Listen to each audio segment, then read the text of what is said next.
All right. All right. Anyway, DJ here saw a puzzle cache that had been published, and It's been out for a week or so. No one's found it yet. right. And I just happened to be. I was actually out on 37. I get his text saying, "Why don't you come on down here? I think I solved this." And he showed me his solution, which I'll say was pretty damn ingenious. The problem is we're dealing with a cache. Don't get us wrong. We love this guy, Jamebed. Actually, it's Jamie Beatty. But we think he may have placed this by using his iPhone instead of an actual gizmo, because one of the things you're supposed to look for was on a bearing of 220 at a certain distance. 240 for a tenth of a mile.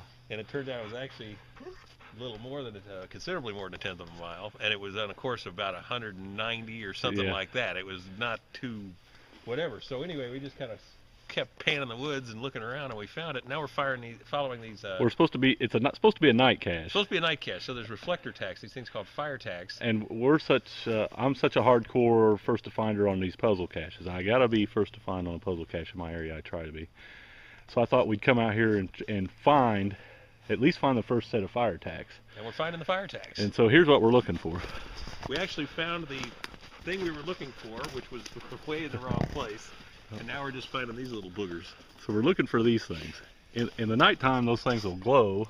Yeah, when you hit them with a flashlight, they light all up. I mean, Oops, you can they're see not in there very well. You can see them for, yards, 10, 20, 40 yards. How deer hunters find their way in out of the woods. So we're finding these on these trees. Here's another one. Another one up there. And also, we found a dozen or so caches by Jamie Beatty, So we know probably where this is going to take us. We got a pretty good idea. The man definitely has a penchant for certain locales. Like Stu likes wells. I like wells. And old buildings. And Jamie Beatty, he and Red Hawk are the same with the ponds. We're thinking it's up here at a pond. These old homestead ponds. Every little homestead had a pond. If you get on Google Earth and you live anywhere near a big woods, you get on there, they just look like these little round, dark dots. But they're really interesting to hike to. Sometimes you find old foundations and things. I don't know what we're going to find here. Hopefully several more fire tags and the cache. So we're going to head up this old fire trail with Marvin, the not so wonderful dog. He's just okay. Can't go geocaching without a black dog. He doesn't think that's funny, do you, Marvin? All right. The trail is actually not that hard to pick up. We're not going to show you all the fire tags we found, but comes to a point down here, and all of a sudden he kind of runs you around in a little circle. It's all around us. Over there, and then completing the circle is this set of 3. And then we'll not point at it, but there's a geopile under our feet. There's a geopile right here handy.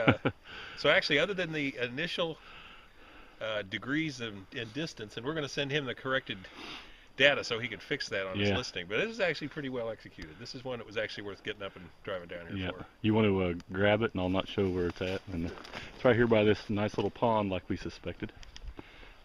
Marvin's nonplussed. I hear ammo can.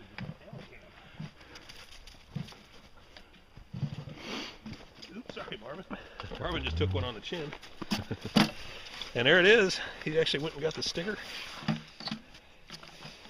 Pretty cool. Let's see what's in it. Watch it, something might jump out. No, that's you. That's when I build them. Hey. A pair of gloves, because I lost the gloves on the way in here. He's got the stash note laminated up. Stash note in there. More fire tags. Fire tags.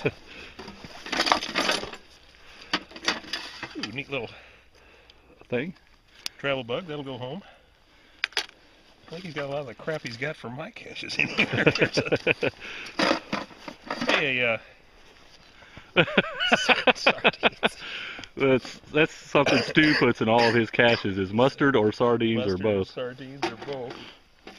Here's a little P38 can opener. I put those in most of mine. Yeah, so it's sort of a greatest hits of loot here.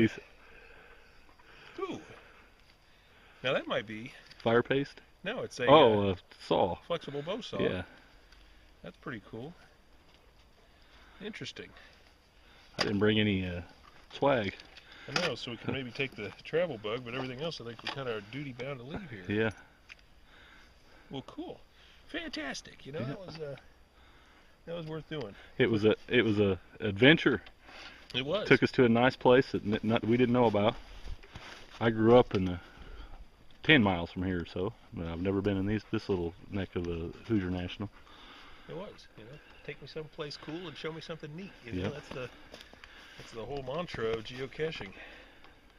Well, cool. We'll take this travel bug and rescue it from here, since it may be a while since anybody else finds it. Yeah. The rest of the loot we're going to leave. Thanks, Jimmy Buddha. Jamie BD.